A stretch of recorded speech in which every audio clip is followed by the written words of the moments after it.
35 days 35 practice sets. आज set 1 करने जा रहे हैं और अगर आप यूपीटी 2026 में बेहतरीन स्कोर गेन करना चाहते हो तो ये रैंक बूस्टर डोज आपके लिए गेम चेंजर होने वाला है। आज हम करने वाले हैं most expected questions, 200 rank booster one liners और ऐसी शॉर्ट नोट्स रिवीजन जो एग्जाम से पहले आपका पूरा कॉन्फिडेंस बूस्ट कर देगी। तो इस सेशन को पूरा देखना क्योंकि एक भी क्वेश्चन एग्जाम में रिपीट हो सकता है।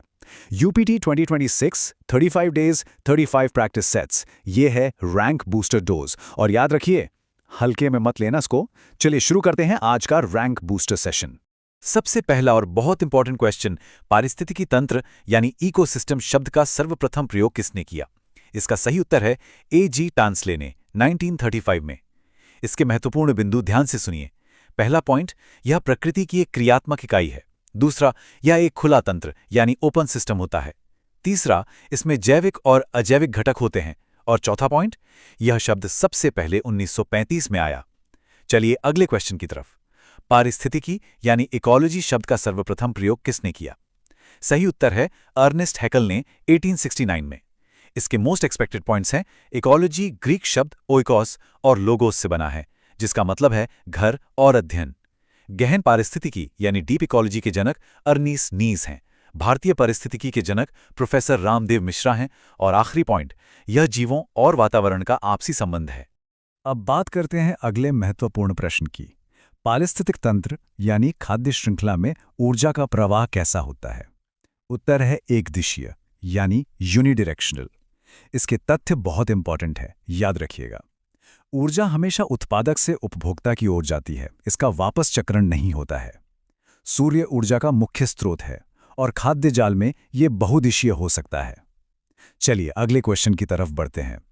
10% का नियम यानी 10% लॉ देने वाले वैज्ञानिक कौन है? उत्तर है लिंडमान 1942 में। तथ्य हैं, एक पोषण स्तर से दूसरे में केवल 10% ऊर्जा जाती है। 90% ऊर्जा श्वसन और अन्य कार्यों में नष्ट हो जाती है। यह नियम ऊर्जा स्थानांतरण को समझाता है और इसे ऊर्जा ह्रास का नियम भी कहते हैं। ये क्वेश्चन एग्जाम में कई बार पूछा जा चुका है। सबसे स्थायी पारिस्थितिक तंत्र कौन सा है?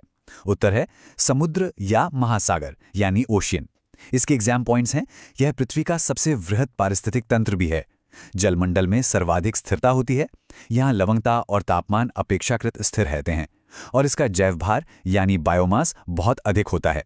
चलिए अगले क्वेश्चन की तरफ बढ़ते हैं। विश्व में सबसे विक्षुब्ध यानी डिस्टर्ब्ड पारिस्थितिक तंत्र कौन सा है? उत्तर है पर्णपाती वन यानी डिसिडुअस फॉरेस्ट। इससे जुड़े तथ्य हैं, मानव निर्मित सबसे बड़ा तंत्र धान का खेत है। सबसे छोटा तंत्र एक्वेरियम है। वन और घास के मैदान प्राकृतिक तंत्र हैं और बगीचा या पार्क कृत्रिम तंत्र हैं। इस पॉइंट को जरूर याद रखिए। सभी पारिस्थितिक तंत्रों में ऊर्जा का पिरामिड कैसा होता है? उत्तर है सदैव सीधा, ऑलवेज अपराइट। तथ्य कुछ इस प्रकार हैं, ऊर्जा कभी भी उल्टी दिशा में नहीं बहती। आधार पर उत्पादकों की ऊर्जा सबसे अधिक होती है। शीर्ष पर मांसाहारियों की ऊर्जा सबसे कम होती है और ये 10% नियम का सीधा परिणाम है। चलिए अगले क्वेश्चन की तरफ बढ़ते हैं। एक वृक्ष पारिस्थितिक तंत्र में संख्या का पिरामिड कैसा होता है? उत्तर है उल्टा यानी इन्वर्टेड। इसके बिंदु समझते हैं। वृक्ष जो कि उत्पादक है, संख्या में एक होता है। उस पर निर्भर पक्षी यानी उपभोक्ता अनेक होते हैं। पक्षियों पर परजीवी यानी पैरासाइट्स उससे भी अधिक होते हैं। और तालाब का जैव भार पिरामिड भी उल्टा होता है। ध्यान दीजिएगा, पारिस्थितिक तंत्र का आतंकवादी वृक्ष किसे कहा जाता है? उत्तर है सफेदा यानी यूकैलिप्टस। तथ्य देखिए, यह अत्यधिक भूमिगत जल सोखता है, आसपास की मिट्टी को बंजर बना देता है। मूल रूप से यह ऑस्ट्रेलिया का पौधा है। पर्यावरण के लिए इसे बहुत हानिकारक माना जाता है। चलिए अगले क्वेश्चन की तरफ बढ़ते हैं। प्रकृति का मेहतर या सफाई कर्मी यानी स्कैवेंजर किसे कहते हैं? उत्तर है जीवाणु और कवक, डीकंपोजर्स। इसके बिंदु हैं, ये मृत जीवों को सड़ा गलाकर नष्ट करते हैं। इन्हें अपघटक या अपमार्जक भी कहा जाता है। पृथ्वी को साफ रखने में इनकी मुख्य भूमिका है और किसानों का मित्र केंचुआ और सांप को कहते हैं। अब बात करते हैं अगले महत्वपूर्ण प्रश्न की। घास स्थलीय पारिस्थितिक तंत्र में खाद्य श्रृंखला का सही क्रम क्या है? सही क्रम है घास से टिड्डा, टिड्डे से मेंढक, मेंढक से सर्प और सर्प से बाज। इसे समझते हैं। घास यहाँ उत्पादक यानी प्रोड्यूसर है। टिड्डा प्राथमिक उपभोक्ता यानी शाकाहारी है। मेंढक और सर्प द्वितीयक या तृतीयक उपभोक्ता हैं और बाज शीर्ष उपभोक्ता है। चलिए अगले क्वेश्चन की तरफ बढ़ते हैं। खाद्य श्रृंखला के परस्पर समूह को क्या कहा जाता है? उत्तर है खाद्य जाल, फूड वेब। इसके जुड़े तथ्य हैं, इसमें कई खाद्य श्रृंखलाएं आपस में जुड़ी होती हैं। यह पारिस्थितिक तंत्र को स्थिरता प्रदान करता है। ऊर्जा प्रवाह के कई विकल्प होते हैं और इसमें प्रत्येक जीव एक से अधिक जीवों का भक्षण कर सकता है। इस पॉइंट को जरूर याद रखिए। पर्यावरण के अजैविक एबायोटिक घटक कौन कौन से हैं? उत्तर है वायु, जल, मृदा, खनिज, तापमान आदि। बिंदु समझते हैं। अकार्बनिक तत्व जैसे नाइट्रोजन, फास्फोरस, चट्टान। कार्बनिक तत्व जैसे प्रोटीन, कार्बोहाइड्रेट, वसा, ह्यूमस। भौतिक कारक जैसे प्रकाश, आर्द्रता, दाब। ये जीवों के विकास के लिए आधार बनाते हैं। चलिए अगले क्वेश्चन की तरफ बढ़ते हैं। पर्यावरण के जैविक बायोटिक घटक कौन से हैं?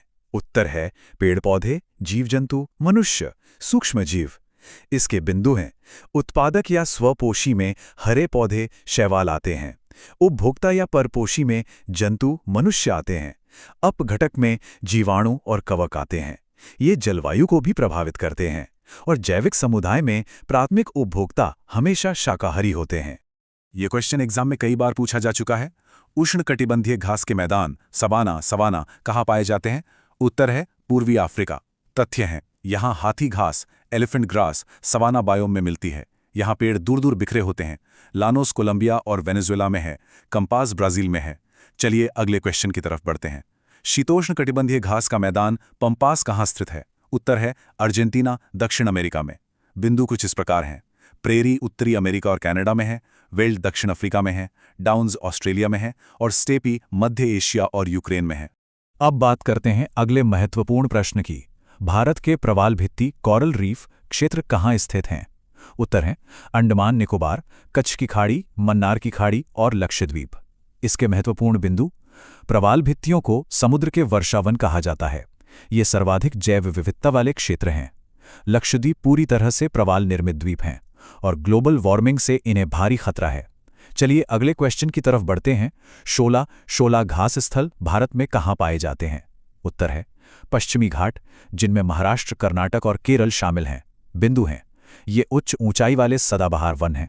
बुग्याल घास के मैदान उत्तराखंड में हैं।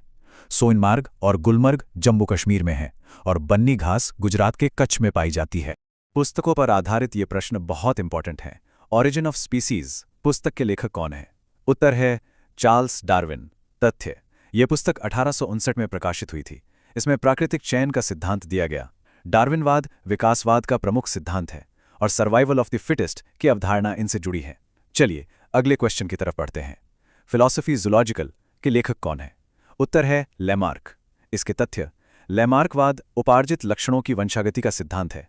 उत्परिवर्तनवाद म्यूटेशन थियरी के जनक ह्यूगो डिवरीज हैं। ये सिद्धांत जीवों के विकास को समझाते हैं और पर्यावरण का सीधा प्रभाव जीवों के विकास पर पड़ता है। इस पॉइंट को जरूर याद रखिए। जलीय चक्र वाटर साइकिल को कौन नियंत्रित करते हैं? उत्तर है वन, फॉरेस्ट्स। तथ्य हैं, वन वाष्पोत्सर्जन ट्रांसपिरेशन द्वारा जल वाष्प छोड़ते हैं। पेड़ों की कटाई डिफॉरेस्टेशन से वर्षा घटती है। वन मृदा अपरदन सॉइल इरोजन को भी रोकते हैं और ये बादलों को आकर्षित करने में सहायक हैं। चलिए अगले क्वेश्चन की तरफ बढ़ते हैं। दो भिन्न पारिस्थितिक तंत्रों के मध्य संक्रमण मंडल को क्या कहते हैं? उत्तर है इकोक्लाइन या इकोटोन। बिंदु समझते हैं। यह दो बायोम के मिलने का क्षेत्र है, जैसे नदी और समुद्र का मुहाना। यहाँ प्रजातियों की विविधता सर्वाधिक होती है। इसे एज इफेक्ट भी कहा जाता है और मैंग्रोव वन इसका एक बेहतरीन उदाहरण है। अब बात करते हैं अगले महत्वपूर्ण प्रश्न की। जलाशयों में यूट्रिफिकेशन सुपोषण किसके कारण होता है? उत्तर है नाइट्रोजन और फास्फोरस तत्वों की अधिकता के कारण। तथ्य, कृषि उर्वरकों का पानी में बहकर जाना इसका मुख्य कारण है। इससे शैवाल आल्गल ब्लूम की अत्यधिक वृद्धि होती है। जल में घुली ऑक्सीजन कम हो जाती है और जलीय जंतु मरने लगते हैं। चलिए अगले क्वेश्चन की तरफ बढ़ते हैं। कृत्रिम वर्षा आर्टिफिशियल रेन या मेघ बीजन के लिए प्रयुक्त रसायन कौन सा है? उत्तर है सिल्वर आयोडाइड। तथ्य है, इसके साथ सूखी बर्फ यानी ठोस CO2 का भी प्रयोग होता है। यह बादलों में संघनन कंडेंसेशन को बढ़ाता है। सूखे से निपटने के लिए इसका उपयोग किया जाता है और यह एक प्रकार का मौसमी बदलाव है। ये क्वेश्चन एग्जाम में कई बार पूछा जा चुका है। खाद्य श्रृंखला में नेपेंथीज यानी कीटभक्षी पौधा पिचर प्लांट का स्तर क्या है? उत्तर है उत्पादक एवं द्वितीयक उपभोक्ता दोनों। तथ्य: यह प्रकाश संश्लेषण कर सकता है, इसलिए उत्पादक है। नाइट्रोजन की कमी पूरी करने के लिए कीटों को खाता है, इसलिए उपभोक्ता है। भारत में यह मुख्य रूप से मेघालय में पाया जाता है और इसे घटपर्णी भी कहते हैं। चलिए अगले क्वेश्चन की तरफ बढ़ते हैं। जब एक जीव लाभ लेता है बगैर दूसरे सहवासी जीव को प्रभावित किए तो क्या कहलाता है? उत्तर है सहभोजी, कोमेंसुलिज्म। बिंदु हैं, उदाहरण है शाक के साथ चिपकी हुई रेमोरा मछली। परजीविता पैरासिटिज्म में एक को लाभ और दूसरे को हानि होती है। सहजीविता म्यूचुअलिज्म में दोनों जीवों को समान लाभ होता है, जैसे लाइकेन, और ये जीवों के बीच अंतःक्रिया है। इस पॉइंट को जरूर याद रखिए। प्रथम विश्व पर्यावरण दिवस UNEP कब मनाया गया था? उत्तर है वर्ष 1974 में 5 जून को। तथ्य: स्टॉकहोम सम्मेलन 1972 के बाद इसकी शुरुआत हुई। 2019 की थीम थी वायु प्रदूषण को हराना। 2023 की थीम थी सॉल्यूशंस टू प्लास्टिक पॉल्यूशन। इसका उद्देश्य पर्यावरण संरक्षण के प्रति जागरूकता बढ़ाना है। चलिए अगले क्वेश्चन की तरफ बढ़ते हैं। पर्यावरण शिक्षा केंद्र सेंटर फॉर एनवायरमेंट एजुकेशन कहाँ स्थित है? उत्तर है अहमदाबाद, गुजरात में। इसके बिंदु: इसकी स्थापना 1984 में हुई थी। वन महोत्सव जुलाई महीने के पहले सप्ताह में मनाया जाता है। फ्लाई ऐश अपशिष्ट थर्मल पावर परियोजनाओं से निकलता है और WWF का आशय है वर्ल्ड वाइल्ड लाइफ फंड। अब बात करते हैं अगले महत्वपूर्ण प्रश्न की। EIA का पूरा नाम क्या है? उत्तर है environment impact assessment. Environmental impact assessment. तथ्य: किसी भी बड़े प्रोजेक्ट से पहले पर्यावरण पर उसके प्रभाव का अध्ययन, इससे प्राकृतिक संसाधनों का बचाव होता है। ये सतत विकास के लिए जरूरी है और भारत में ये पर्यावरण मंत्रालय द्वारा अनिवार्य है। चलिए अगले क्वेश्चन की तरफ बढ़ते हैं। किसी पारितंत्र में रासायनिक तत्वों का चक्रण क्या कहलाता है? उत्तर है जैव भू रासायनिक चक्र, बायोजियोकेमिकल साइकिल। इसके बिंदु: इसमें गैसीय चक्र जैसे नाइट्रोजन, कार्बन शामिल हैं। इसमें अवसादी चक्र जैसे सल्फर, फास्फोरस शामिल हैं। ये अजैविक से जैविक और वापस अजैविक में तत्वों का प्रवाह है और ये पारिस्थितिक संतुलन बनाए रखता है। और अब समय है फास्ट रिवीजन वन लाइनर्स का। जल्दी जल्दी रिवाइज कर लेते हैं। ये सारे वन लाइनर्स बहुत इंपॉर्टेंट हैं। एकमात्र महाद्वीप जहां घास पारितंत्र नहीं पाया जाता है, अंटार्कटिका। सूर्य के प्रकाश में किस रंग में प्रकाश संश्लेषण सर्वाधिक होता है? लाल और नीला प्रकाश। जो जंतु दूसरे जंतुओं का शिकार करके भोजन प्राप्त करते हैं, परभक्षी यानी प्रेडेटर्स। माइकोराइजा मुख्य रूप से किस में पाया जाता है? पाइनस यानी चीड़ के पेड़ों में। कविता the rime of the ancient mariner किसने लिखी है? S.T. कॉलरिज द्वारा। इसे मार्क करके जरूर याद कर लीजिए। मानव भूगोल और मानव पारिस्थितिकी का अध्ययन का कथन किसका है? रैट्जल। कौन सा कारक पारिस्थितिक तंत्र में तत्वों के चक्रण को चलाता है? सूर्य का प्रकाश या ऊर्जा। जीवों के शुष्क भार का कितना प्रतिशत कार्बन होता है? लगभग 49%। पर्यावरण के 3 Rs क्या हैं? Reduce, recycle, reuse. अत्यधिक चारण का प्रमुख परिणाम क्या है? मृदा अपरदन, सॉइल इरोजन। इसे मार्क करके जरूर याद कर लीजिए। सुपर फास्ट वन लाइनर्स का पार्ट 2 देखते हैं। मृत जंतुओं पर निर्वाह करने वाले प्राणी को क्या कहते हैं? स्कैवेंजर।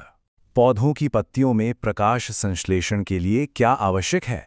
क्लोरोफिल और सूर्य का प्रकाश। प्राकृतिक पर्यावरण के प्रमुख घटक कौन से हैं? सभी जीव, भू आकृतिक कारक और जलवायुवीय कारक।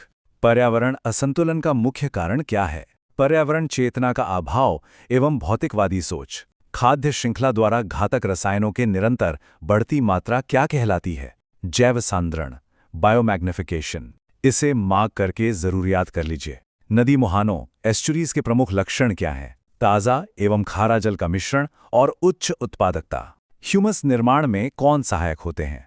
अपघटक, डीकंपोजर्स। जो शाकाहारी जंतु भोजन के लिए सीधे पौधों पर निर्भर रहते हैं। प्रथम चरण उपभोक्ता। जब मोर सांप को, सांप कीड़ों को और कीड़े पौधों को खाते हैं तो मोर का पोषण तल है, खाद्य पिरामिड के शीर्ष पर। पारिस्थितिक तंत्र प्रकृति की एक क्रियात्मक इकाई है। यह कथन सत्य है या असत्य? बिल्कुल सत्य। इसे मार्क करके जरूर याद कर लीजिए। जोश बनाए रखिए। Target exam one liners part 3 शुरू करते हैं। घास भूमि क्षेत्र की खाद्य श्रृंखला में सबसे उच्च स्तर का उपभोक्ता कौन होता है? मांसाहारी। एक तालाब के पारिस्थितिक तंत्र में एक से अधिक पोषण स्तर में कौन पाया जाता है? मछली। प्राकृतिक एवं सामाजिक सांस्कृतिक पर्यावरण के बीच अंतःक्रिया का उदाहरण क्या है? वनों की कटाई, शिकार और निर्माण कार्य। यदि एक मेंढक एक टिड्डे को खाता है तो ऊर्जा का स्थानांतरण होगा प्राथमिक से द्वितीयक उपभोक्ता को। मानव पर्यावरण संबंध एक धनात्मक संकल्पना है, सत्य या असत्य? सत्य। इसे मार्क करके जरूर याद कर लीजिए। किसी खाद्य श्रृंखला की प्रथम कड़ी सदैव हरे पादप क्यों होते हैं? क्योंकि वे सूर्य प्रकाश में वायुमंडलीय CO2 स्थिरीकृत करते हैं। पर्यावरण के लिए हानिकारक पदार्थ कौन सा है? प्लास्टिक। चैपेरल नामक झाड़ियां कहां पाई जाती हैं? कैलिफोर्निया में। पार्कलैंड नामक उष्णकटिबंधीय घास स्थल कहां है? अफ्रीका में। प्राकृतिक आपदा जैसे बाढ़ एवं सूखाता प्रमुख कारण क्या है? पर्यावरणीय ह्रास, डिग्रेडेशन। इसे मार्क करके जरूर याद कर लीजिए। और अब final revision one liners part 4। Maharashtra Madhya Pradesh में बड़े बांधों के कारण स्थानीय लोगों का विस्थापन क्या कहलाता है? मानव जनित विस्थापन। विशेष क्षेत्रीय प्रजातियां एंडेमिक स्पीशीज क्या हैं? एक विशिष्ट सीमित क्षेत्र में पाई जाने वाली प्रजातियां। एक ऊर्जा पिरामिड का सबसे ऊपरी भाग किसे दर्शाता है? शीर्ष उपभोक्ता यानी गौण उपभोक्ता को। वनोन्मूलन डिफॉरेस्टेशन का सबसे बड़ा दुष्परिणाम क्या है? मृदा अपरदन में वृद्धि। शीत प्रधान प्रदेशों में मकान की छत कैसी होनी चाहिए? अधिक ढलवां, स्लैंटेड। इसे मार्क करके जरूर याद कर लीजिए। एक संतुलित पारिस्थितिक तंत्र में जीवों की संख्या कैसी होती है? स्थिर, स्टेबल। टुंड्रा पारितंत्र कहाँ पाया जाता है? उत्तरी अमेरिका, ग्रीनलैंड, यूरोप के उत्तरी भाग में। प्राकृतिक गैस, तेल एवं कोयला खनन ग्लोबल वार्मिंग में कितना योगदान देते हैं? लगभग 17%, मीथेन और CO2 के रूप में। धान के खेत मीथेन उत्सर्जन में कितना प्रतिशत योगदान देते हैं? लगभग 13%। ग्लोबल वार्मिंग के लिए उत्तरदायी प्रमुख ग्रीनहाउस गैस कौन सी हैं? Carbon dioxide, CO2। इसे मार्क करके जरूर याद कर लीजिए। अब कमेंट करके जरूर बताइए आपकी यूपी टेट 2026 तैयारी किस लेवल पर चल रही है। A basic start, B practice mode, C revision mode या D सिलेक्शन कंफर्म। कमेंट करके जवाब जरूर दें। मैं पर्सनली सभी कमेंट्स पढ़ता हूं। अगर आज का रैंक बूस्टर सेशन हेल्पफुल लगा हो तो वीडियो को लाइक करें, अपने दोस्तों के साथ शेयर करें और चैनल को सब्सक्राइब जरूर करें। मंजिल with Ansari. Next practice set के लिए अभी कमेंट करें, ready for part 2। Consistency he selection की सबसे बड़ी की है।